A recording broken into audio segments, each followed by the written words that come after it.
जय हिंद दोस्तों। इजराइल फ़िलिस्तीन विवाद से संबंधित इस दूसरे वीडियो में आपका स्वागत है। पिछले वीडियो में हम लोग समझ चुके थे कि जेरूसलम शहर का इतिहास क्या रहा है और इजराइल फ़िलिस्तीन के मध्य तनाव जो चलता रहता है उसके पीछे का धार्मिक कारण क्या है। चलिए इस वीडियो की हम शुरुआत करते हैं और इस वीडियो में हम समझेंगे कि इजराइल देश का क्या इतिहास है, इजराइल देश आखिर बना कैसे। उसके बाद इजराइल और अरब देशों के मध्य जो प्रमुख युद्ध हुए हैं उनके बारे में भी चर्चा करेंगे। तो चलिए हम इस वीडियो को शुरू करते हैं। दरअसल जेरूसलम शहर को यहूदियों, ईसाइयों एवं मुसलमानों ने हमेशा से ही अपनी आन बान शान से जोड़कर रखा हुआ है, क्योंकि इनके प्रमुख धार्मिक स्थल यहाँ पे मौजूद हैं, जो कि हम आपको पिछली वीडियो में बता चुके थे। जेरूसलम को लेकर 11वीं से 13वीं सदी के मध्य एक भीषण युद्ध चला। लगभग 200 वर्षों तक मुस्लिमों और ईसाइयों के मध्य भीषण युद्ध चला, जिसे क्रूसेड्स या फिर धर्म युद्ध के नाम से जाना गया। इसी युद्ध के पश्चात यहूदी वहाँ से बड़ी संख्या में पलायन कर गए, अलग अलग देशों में पलायन कर गए और वहाँ से विस्थापित हो गए। इसके बाद इस पूरे के पूरे क्षेत्र में 1517 से लेकर 1917 के मध्य ऑटोमन साम्राज्य का कब्जा रहा। 1917 तक आप जानते ही होंगे कि 1914 से प्रथम विश्व युद्ध शुरू हो गया था और 1917 में ब्रिटेन के कब्जे में ये पूरा का पूरा क्षेत्र आ गया, क्योंकि तुर्की की हार होने लगी थी, ऑटोमन साम्राज्य का मतलब खात्मा होने लगा था, तो ब्रिटेन के कब्जे में ये क्षेत्र आ गया 1917 में। और 1917 में ही बेलफोर डिक्लेरेशन के माध्यम से इंग्लैंड ने यहूदियों को यरूशलेम में पुनः बसाने और इजराइल नामक स्वतंत्र देश बनाने का उन्हें लालच दिया और प्रथम विश्व युद्ध में अपनी तरफ कर लिया। इंग्लैंड के बेलफोर डिक्लेरेशन के बाद अलग अलग देशों से यहाँ इजराइल में यहूदियों का आगमन होने लगा, यानी पलायन होने लगा। लोग बड़ी संख्या में दूसरे देशों से पलायन कर रहे थे इजराइल की ओर।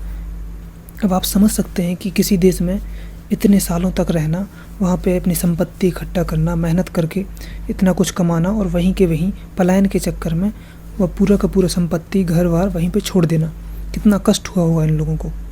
पूरी दुनिया में यहूदी एक ऐसी कौम है जिसे सबसे ज़्यादा सताया गया है, चाहे वो मुस्लिमों के द्वारा हो या फिर चाहे ईसाइयों के द्वारा। इसी क्रम में यूरोप में हिटलर की तानाशाही प्रारंभ हो जाती है और वह बड़ी संख्या में यहूदियों का कत्ल करता है, उन्हें मरवाता है। हिटलर द्वारा कई लाख यहूदियों को एक बंद चैम्बर में बंद कर कर बाहर से एक जहरीली गैस के द्वारा उन्हें मार दिया जाता है। लगभग 60 से 70 लाख से भी अधिक यहूदियों की हत्या हिटलर द्वारा की गई। इस चक्कर में भी यहूदियों ने वहाँ से यूरोप से इजराइल की ओर पलायन किया। अब इस क्षेत्र में अरबी मुसलमान बहुत संख्या में रह रहे थे, लेकिन धीरे धीरे यहाँ पे यहूदियों की संख्या भी बढ़ने लगी, जिससे कि यहूदी और मुस्लिमों में तनातनी भी बढ़ने लगी और साथ साथ मुस्लिमों की भी यहाँ एक अपनी अलग फ़िलिस्तीन देश की मांग भी जोर शोर पकड़ने लगी, क्योंकि यहाँ पे तो 1917 से ब्रिटेन का कब्जा चल रहा था।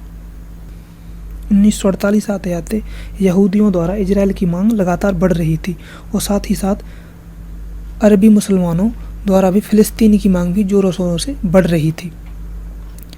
और साथ ही साथ इंग्लैंड भारत में भी उलझा हुआ था, क्योंकि 1947 में भारत आज़ाद हुआ, उसी समय भारत में भी इंग्लैंड का बहुत ज़्यादा विरोध चल रहा था।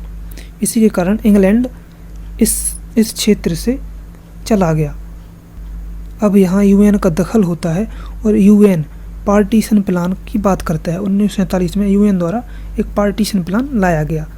इस क्षेत्र में इजराइल और फ़िलिस्तीन के देश बनने के लिए पार्टीशन प्लान तैयार किया गया। इसके अंतर्गत इस पूरे के पूरे क्षेत्र में 2 देशों के लिए सीमाएं निर्धारित की गईं। इस पार्टीशन प्लान में इजराइल के लिए 55% क्षेत्र निर्धारित किया गया और अरब स्टेट के लिए 45% क्षेत्र निर्धारित किया गया, जैसा कि आप यहाँ पे देख सकते हैं। और जेरूशलम जो कि एक धार्मिक शहर के रूप में है वहाँ पे, जो कि आपको पिछले वीडियो में हम बता चुके हैं, तो इसका पूरा का पूरा नियंत्रण यूएन ने अपने कब्जे में ले लिया। चूँकि यहाँ पे लड़ाई झगड़े होने का चांसेस बहुत ज़्यादा थे, इसलिए उस समय यूएन ने इसको अपने कंट्रोल में किया और 55% इजराइल को और 45% फ़िलिस्तीन को के रूप में दे दिया। इसी क्रम में 14 मई 1948 को इजराइल ने अपने आप को स्वतंत्र घोषित कर दिया और यहाँ पे इजराइल की स्थापना हो जाती है। और तुरंत के तुरंत अमेरिका ने भी इसको मान्यता दे दी। अब यहूदियों का एक स्वतंत्र देश इजराइल बन चुका था। अब देख सकते हैं कि 1947 में पार्टीशन प्लान के पहले यहाँ पूरा का पूरा क्षेत्र फ़िलिस्तीन के अंतर्गत था या फिर अरब क्षेत्र के अंतर्गत था। और छुटपुट तरीके से यहाँ पे देखिए जो डॉट डॉट है यहाँ पे वाइट कलर के, वो यहूदी वहाँ पे निवास करते थे।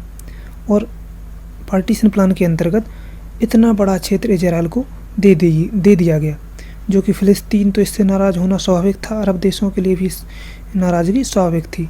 और अरब देश इस पार्टीशन प्लान से बिल्कुल भी खुश नहीं थे और वह इसको बिल्कुल भी नहीं मानना चाह रहे थे।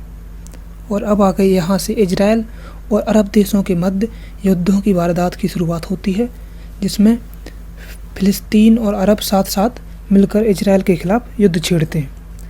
आगे हम युद्धों की चर्चा करेंगे।